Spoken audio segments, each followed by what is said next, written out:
Hi everybody, it's Chari here today, and I'm going to be making a Christmas card using the winter gift set and Let It Snow. Here's sort of my sketch of what I want to do. I want to do this panel with these elements, and I'm going to be using Distress ink to color my panel. And I'm going to be using the Tim Holtz Distress watercolor cardstock. And this stuff is really cool. This was my first time using it, but it takes the ink really, really well. What's awesome about it is it has a textured side and it has a smooth side, and both sides work just fantastic with the ink. So I'm going to be using the textured side, and they come already cut to a standard A2 size card front, but I want mine to be skinnier, so I'm going to cut mine down to a 2.5 inch strip. I mean a 2 1/4 inch strip, sorry. So the height will already be right. So I'm just going to cut that down, and then I'm going to keep the remainder for another part of my project. You could keep it for a different project if you wanted to. And this project was inspired by a card that Jennifer regarded recently, and she did a video, and it was a wintry, distressing sky. So I love the colors she used, and this isn't a new technique that I've never done before, but I really love the colors she used. So that was my inspiration for this. So I'm just coating my panel here with my embossing tool, my powder embossing tool, so that the static is all gone. And I'm going to ink up the sentiment here, and it's from Winter Gifts, the Happy Holidays sentiment. I'm just going to ink that up with the Versamark ink, which is the clear sticky ink, and I'm going to stamp it down on there. And I'm going to coat it with the white embossing powder. I'm just lining it up. And I've already put the embossing powder here. I just kind of cut that part out. But now I'm inking up the large tree. And I'm using my little go-by sketch here to figure out exactly where I want it height-wise from the bottom of my panel. So I'm going to stamp out that big one first, and then I can kind of see it on there, and it'll let me line up that smaller one. And then I'm going to cover those in the white embossing powder as well. So this way they will look like snowy trees against my Distress ink sky.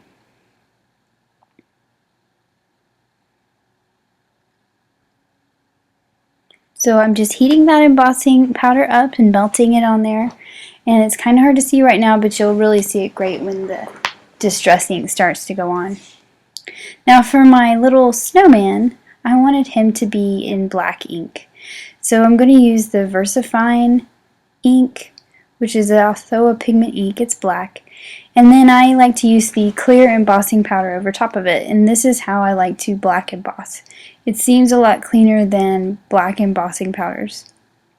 At least to me. I haven't had great success with the black embossing powders. So I'm going to stamp him down and then coat him with that clear embossing powder.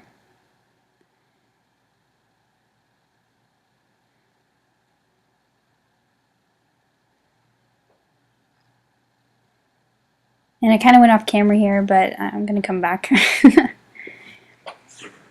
Now the center of my snowman is still paper. It has nothing on it, but I want him to resist the background as well.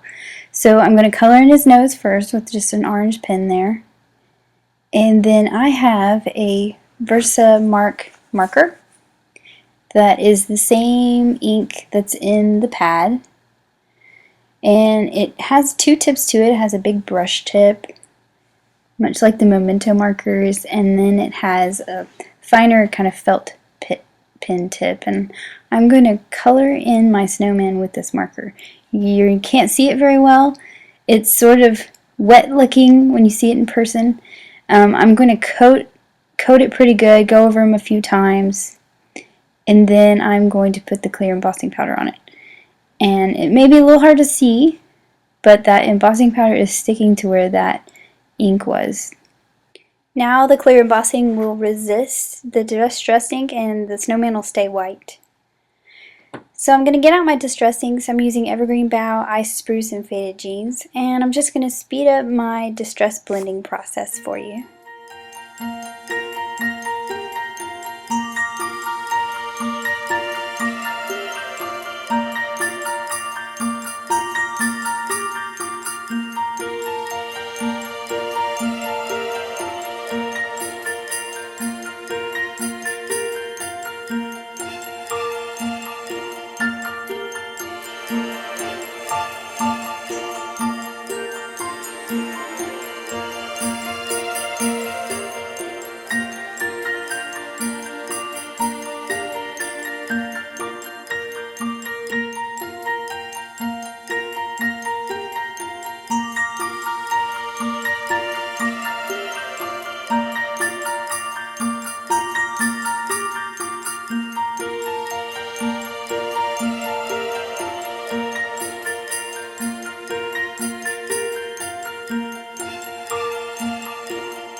So now I'm using some Perfect Pearls Mist in Pearl.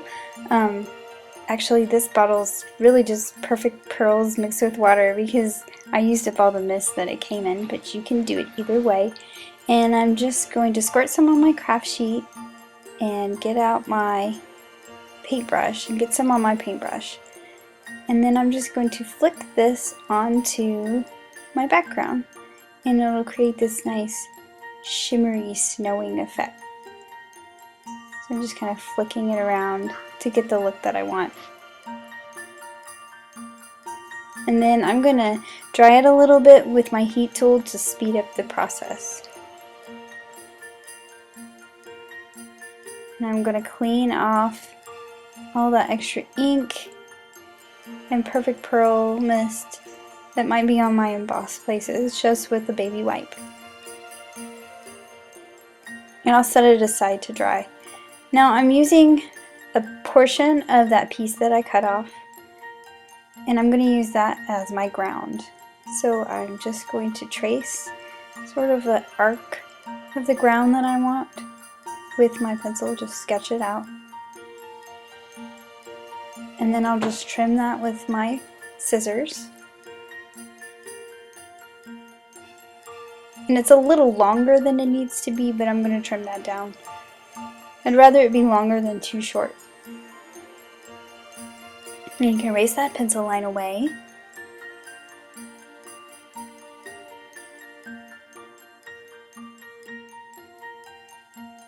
And then when I kind of get it where I want it, I'm going to hold it together, flip it over, and draw a line right against that edge so I know where to trim it off. I can do that in my paper trimmer, right along that line. So now it's going to be the right height. And I decided to use the watercolor paper again just because it's pretty thick and nice and sturdy. And I'm going to be using some Pumice Stone Distress Glitter. This is my first time using Distress Glitter. It's been sitting on my desk and I've really wanted to use it. And I'm covering that piece of watercolor paper with a bunch of glossy accents. I'm just using my finger to smear it around and coat that whole piece. And then I'm actually going to pick it up and kind of move it away just so my glitter doesn't stick all over to what's on that piece of paper. And then I'm just going to dump it all over that. And you could leave it here to dry probably, but I'm impatient. So I'm going to get my tweezers in there to kind of push it up and get a hold of it and dump that excess glitter off. So I'm going to set that aside to dry.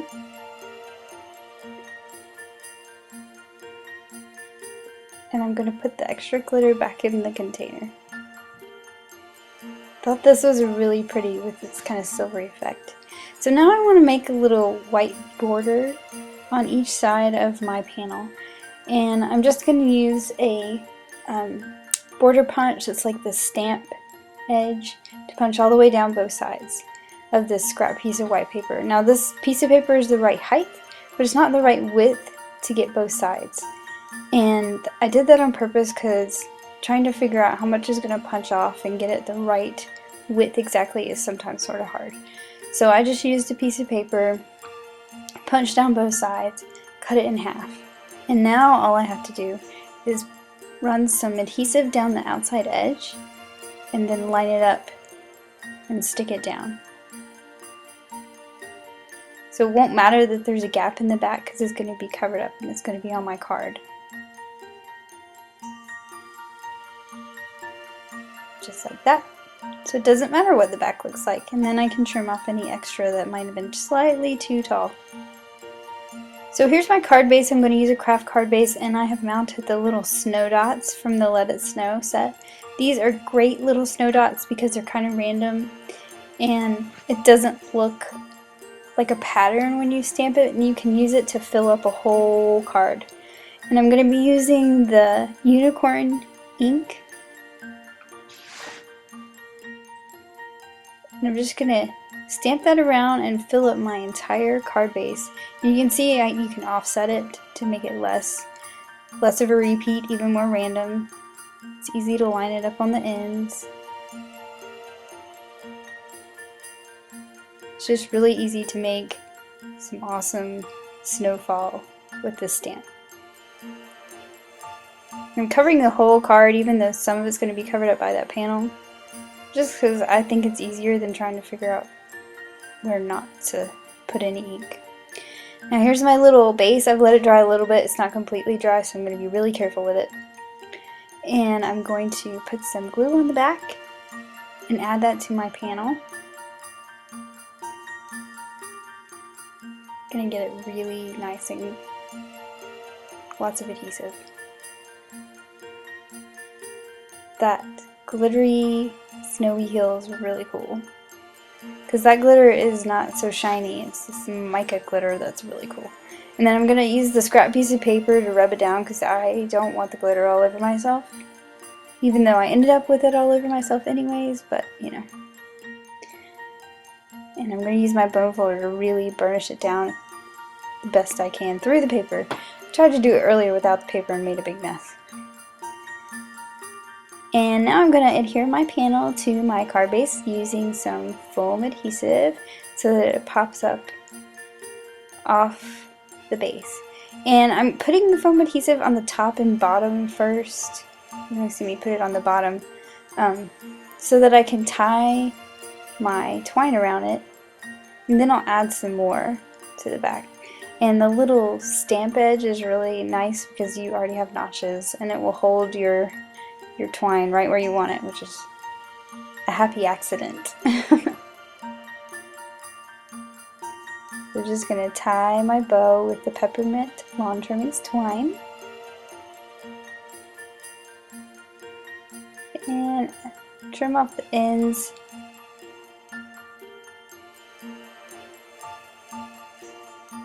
Once I get it nice and tight, I'm going to trim off the ends to the length I want them. So I put a little dot of glossy accents right behind it to keep it in place. So there's a whole bunch of foam adhesive on the back of that now. And I've pulled off all the backers, and I'm just going to line it up towards the right side of the card. I did not trim off my bow yet. I wanted to wait and go ahead and get it on the card before doing that.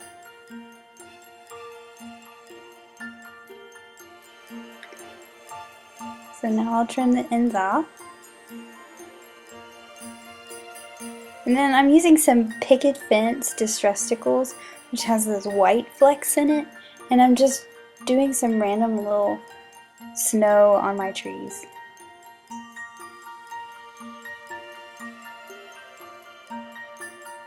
And there was my finished card. It's a really fun wintry card.